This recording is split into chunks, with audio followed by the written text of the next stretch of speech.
శుక్లాంబరధరం విష్ణుం శశివర్ణం చతుర్భుజం ప్రసన్నవదనం ధ్యాయేత్ సర్వవిఘ్నోపశాంతయే అగజానన పద్మార్కం గజానన మహర్నిశం అనేకదంతం భక్తానాం ఏకదంతముపాస్మహే మిత్రరవిసూర్యభానుఖగపోష్ణ హిరణ్యగర్భమరీచాదిత్య సవిత్ర అర్కభాస్కరేభ్యో నమః శ్రీ మహాగణాధిపతయే నమః శ్రీ మహాసరస్వత్యై నమః శ్రీ గురుభ్యో నమః హరి ఓం. మైత్రి మీడియా ప్రేక్షకులందరికీ శుభోదయం. నేడు ఆదివారం కనుక రవిగ్రహ ధ్యాన శ్లోకంతో మన శుభోదయం కార్యక్రమాన్ని ప్రారంభిద్దాం.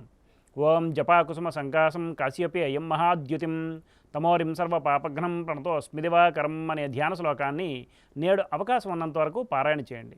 ఆంగ్ల తేదీ ప్రకారం తేదీ 12/5/2024 ఆదివారం, శ్రీ క్రోధినామ సంవత్సరం, ఉత్తరాయణం, వసంత ఋతువు, వైశాఖ మాసం, శుక్లపక్షం, పూర్ణతిథి అయిన పంచమి రాత్రి తెల్లారితే 4:18 వరకు ఉన్నది. పిమ్మట షష్ఠి. నేడు ఆరుద్ర నక్షత్రం మధ్యాహ్నం 12:50 వరకు ఉన్నది. పిమ్మట పునర్వసు నక్షత్రం.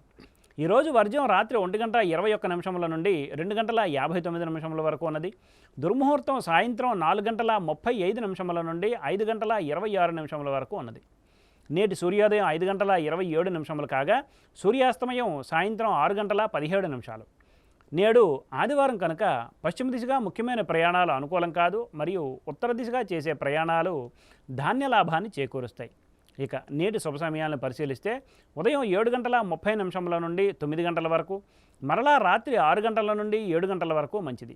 ఉదహరించిన ఈ శుభ సమయాలలో స్వల్ప ప్రయాణాలు, గృహోపకరణాల ప్రారంభాలు మాత్రమే తప్ప శుభకార్యాల ముహూర్త నిర్ణయ విషయంలో జ్యోతిష్కుని సంప్రదించడం వలన, ముహూర్త నిర్ణయం చేయటం వలన కార్యజయం కాగలదు. వర్జ్య దుర్ముహూర్త సమయాలలో ఏ విధమైన శుభాశుభ కార్యక్రమాలు ప్రారంభించడం మంచిది కాదు. నేడు కంచి కామకోటి పీఠానికి పీఠాధిపత్యం వహించి భారతదేశం నలుమూలల సనాతన ధర్మస్థాపన కోసం పీఠాలను స్థాపించిన జగద్గురువులు శ్రీ శంకర భగవత్పాదుల వారి జయంతి కనుక యథాశక్తిగా దగ్గరగా ఉన్న పీఠాధిపతులను దర్శించడం, యథాశక్తిగా దానాలను చేయడం, సమర్పించుకోవడం మంచిది. స్వస్తి. సర్వం శ్రీకృష్ణార్పణమస్తు.